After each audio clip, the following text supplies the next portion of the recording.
just so you know, like, girls are fucking insane. Like, sometimes we'll start a fight with you just to see if we can make it seem like you started the fight. We have to do it 4 times a year or we lose our standing in the club. Girls are crazy, and from the day we start dating you, you don't know this, we keep tabs on everything you do wrong. So that if and when we decide to break up with you, because I don't know, the wind changes direction, we can then refer to said list, extrapolate one isolated incident, and use that as the piece de resistance of our breakup masterpiece. You don't believe me? Guys, you ever been dating a girl, everything's going fine, everything's fine, and out of the blue, she just dumps you? You're like, you breaking up with me? Yes, your feet look like eagle claws. There, I said it, caca. I said caca, goodbye. It wasn't your gross eagle feet. It was a litany of reasons she just chose the one. And just so you know, I don't do the whole, oh my God, no, it's me, not you. No, it's you, motherfucker. Here's a list of reasons why. I dated a guy for 3 months. We were on our first date, so we're at a bar, right? So we're doing first date stuff, right? We're drinking, talking, taking muscle relaxers. It's like a first date, like whatever. And I'm asking him first date questions, things you need to know when you date someone. What do you do? Where are you from? How much do you bench? Just like things if you're gonna date someone. And I was like, what's your middle name? And he's like, my middle name is Paul. Now, reciprocity in like a normal conversation would dictate that perhaps his next question to me should have been, what's your? That's right. But he never asked me my middle name. And I fucking remembered that. Now here's the problem. He didn't necessarily do anything wrong. Men and women are wired so differently, I'm surprised we can be in the same room without ripping each other's genitals off. If you went back and you asked him, why didn't you ask her middle name? He'd be like, well, at the time she had long hair, I thought she was a mermaid. Like, not even in the same stratosphere of thinking. And we sit there, and as women, we let it fester, and we sit there and it gets worse, but we don't tell you. Our faces, we have the Stepford wife facade, and we're just sitting there listening to you talk. But inside, it's like, okay, he didn't ask my middle name. That means he doesn't want to get to know me, my hopes, my thoughts, my dreams, my feelings, my friends, my family. We're never gonna have a family. Like, that's the way that devolves. So I began planning the breakup on the first date.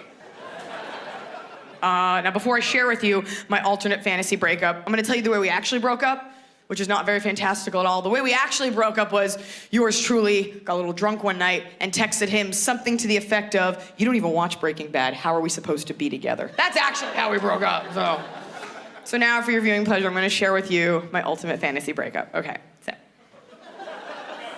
When you're a woman, you possess this magical, innate ability to create conflict where there formerly was none. All right? Out of thin fucking air. Just pull it out. You could do this show in Las Vegas and get paid for it as like a magic act, like nothing up my sleeve, nothing in my hand. Poof, now there's a fight, motherfucker.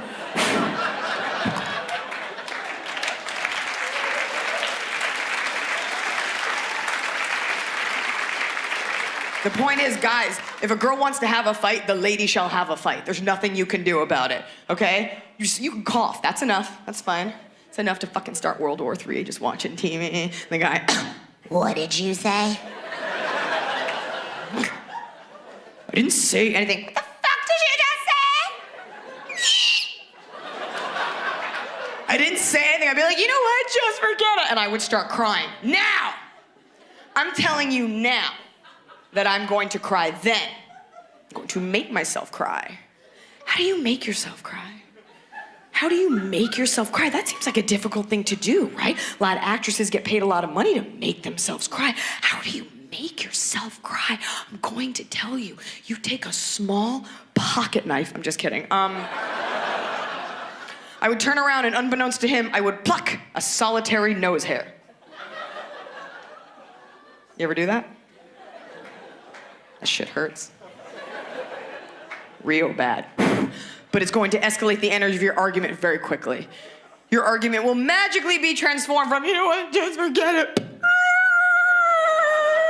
Big tears, okay? You want the kind of tears that girls on The Bachelor cry when they don't get a rose. Those kind of tears.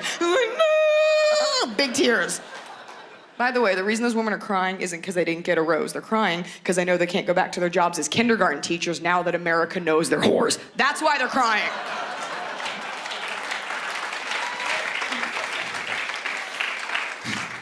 But he said he loved me and we had sex in a castle. Yeah, and we all watched it. You're super gross. Okay. So I'd run outside. I'd be like, forget it. And I'd run outside. And I'd start yelling, I hate you! Why am I yelling? Because I'm angry? I'm not angry. I want the neighbors to come out. I want them to see how you treat me. He treats me fine. It's fine. I'd run out. And he'd run out and he'd be like, Iliza, what are you doing? Get back inside. I'd be like, you don't tell me what to do. I'm an independent woman. I listen to Beyonce. Surfboard. He'd be like, why are you so upset? I'd be like, I just feel like we don't even talk anymore. And I just feel like we have fun, but like we don't really know each other. Do you know what I'm saying? Like we spend time, but we don't know each other. Of course we know each other. Of course I know you. Really? What's my middle name?